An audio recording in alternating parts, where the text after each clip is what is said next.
अस्सलामुअलैकुम दोस्तों and welcome to top 5 इन उर्दू।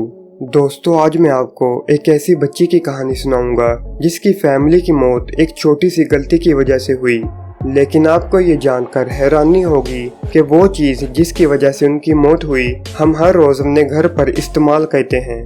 दोस्तों ये कहानी 8 साल की एक बच्ची मरिया की है जो कि रशिया में अपनी फैमिली के साथ रहती थी। इस फैमिली में मरिया के वालिद जो कि यूनिवर्सिटी में प्रोफेसर थे, मरिया की माँ, भाई और दादी थे। मरिया अपने घर में सबसे छोटी थी। यह वाक़या अगस्त 2013 का है। इन सब ने वो दिन भी अपने आम दिन की तरह शुरू किया। किसी वजह से मरिया के वालिद जिनका नाम माइकल था अपने घर के बेसमेंट में गए। इस बेसमेंट में इन्होंने आने वाली सर्दियों के लिए खाने का सामान जमा करके रखा हुआ था और इस सामान में आलू भी शामिल थे जो कि अब सड़ना शुरू हो चुके थे और इनसे निकलने वाली जहरीली गैस पूरे बेसमेंट में फैलना शुरू हो गई थी। माइकल के नीचे जाते ही वो बेहोश हो गए और वहीं गिर गए। फैमिली में किसी को ये अंदाज़ा नहीं था कि नीचे बेसमेंट में माइकल अपनी आखिरी सांसें ले रहे थे।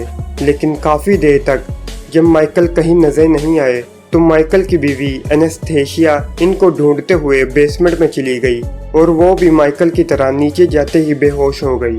अब बारी थी घर के सबसे बड़े बच्चे यानी मरिया के भाई जॉर्ज की, जिसको उसकी माँ ये बता कर गई थी कि वो बेसमेंट में जा रही है। लेकिन जब वो काफ़ी देर तक वापस नहीं आई तो जॉर्ज ने भी नीचे जाने का सोचा और इस तरह वो भी इस हादसे का तीसरा शिकार हो गया। मरिया की दादी को जब उन सब में से कोई भी नजर नहीं आया तो वो भी इनको ढूंढते हुए नीचे बेसमेंट में गई और आलूओं से निकलने वाली जहरीली गैस का शिकार हो गई। मरिया उस वक्त काफी छोटी थी और जब उसे घर में कोई नजर नहीं आया तो वो रोने लगी और इसके रोने की आवाज सुनकर आसपास के लोग इकट्ठे हो गए, जिनको इस बात का यकीन नहीं हो रहा था कि आलूओं की वजह से कैसे 4 लोगों की जान चली गई। इस हादसे के बाद मरिया अनाथ हो गई और इसके रिश्तेदारों ने उसे पाला। अगर आपको वीडियो अच्छी लगे तो वीडियो को लाइक करते हुए चैनल को सब्सक्राइब करें। मैं मिलूंगा जल्दी आपको एक नई वीडियो के साथ। तब तक के लिए गुड बाय।